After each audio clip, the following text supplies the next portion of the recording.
Hello, potential friends and adventurers.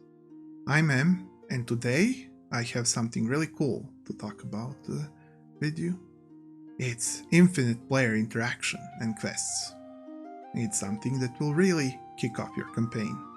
So it is no secret, role players love Spotlight. That's why there are so many how to handle Spotlight videos around the internet, and yet I haven't heard of many that showcase how to give more Spotlight to everybody. More, infinite Spotlight. I love Spotlight. I personally love when I'm a player to have lots of interaction, lots of things to play, lots of things to do, lots of things to enjoy. And this goes both for combat and non-combat alike, so as such, more Spotlight is always a good thing. But this is the kind of Spotlight that we can have more for everybody. It's not something that we need to worry about exhausting at any time. So how do we do this? It is interesting, but we can start from small interactions that will show us how our players play, how do they respond to Spotlight, and what do they do, what do they wish to do, how do they wish to express themselves. Even the simplest, most mundane example, when you say to one of your players, you seem to have gotten some mud in your boots, what do you do?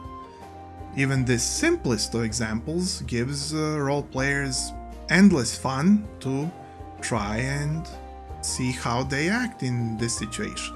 You'll see what they think, what they feel, how they act, what they do, what they say to others. After all, potentially party needs to stop for them to do their thing, and this results in party talk. Maybe they complain, or maybe they enjoy in some other manner. Maybe they want to get new boots, or maybe they'll enjoy putting on another pair. Maybe they'll explain to you what they enjoy in the whole situation or what they don't. In any case, you have gotten to place a bit of more spotlight to this person.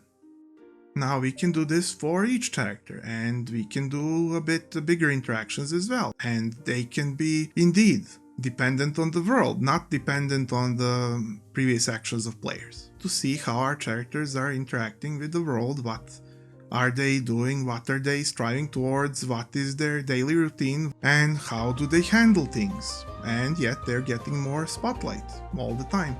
And we should perhaps have various large tables, like D100 tables and generators for many things that can happen or occur, that give spotlight, that give interaction that happen but are perhaps brief, or some of them can be long, personal quests. After all, you can have world interact with your players.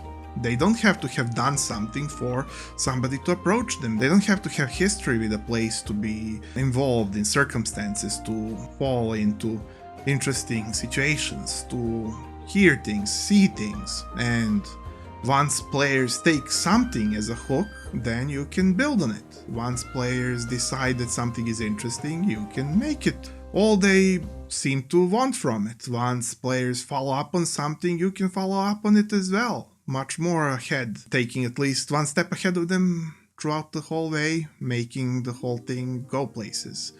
And this is not a hard thing to do. That's just something that feels natural from observing, from watching the world, from watching players interact, from watching how they want to pursue something, from watching where they want to go and what they want to do. You can figure out then what are the solutions and present them to them. Just remember, they can be approached, people can ask them things, people can tell them things, people can demand things, because after all, not all demands are crude and direct. Sometimes, you know, a flower shop girl approaches your paladin to ask about color combining tips because he has a nice cape and armor, and maybe it's not really about so much the colors of her flowers as much as about chatting with the paladin. But at any rate, as things happen, as players are asked questions, as they respond, as they do things, they leave history, and then you can connect, merge, combine, relate, build upon. Things can return from the past to populate the present with situations that will bring the future. And after a session, Maybe you can check things out with your players, ask what did they like, how it was, did they like the quests, how did they like the quests, which quests did they like, what happened, what did they think. You can ask people from your party what did they think. That way you can get some ideas, solutions, you can see what they perceive, what they're planning to do next time, and prepare.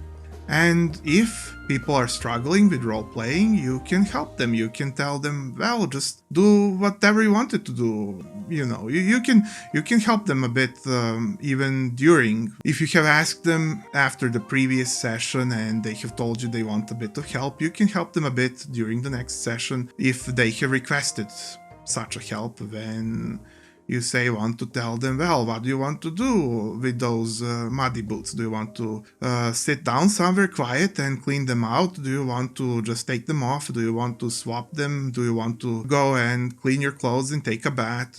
What would you like? Just sounding supportive, not rushing them, and well, they might be slow at the beginning, but they'll loosen up eventually. And then don't forget to keep that past current, present, and future connected. And you'll have inexhaustible quests and inexhaustible spotlight. Therefore, players will really wonder, how are you even running such realistic interactive campaigns, really? And you will really know that they essentially did it all by themselves, and you just improvised a lot of really neat stuff. So, adventurer, if you thought this was unique, maybe you can spare me a click and I could see you here next, and perhaps every week. If you have some questions, there are comments that I read and answer questions in. So until then, I wish you good luck on your adventures and to see you again soon. Bye.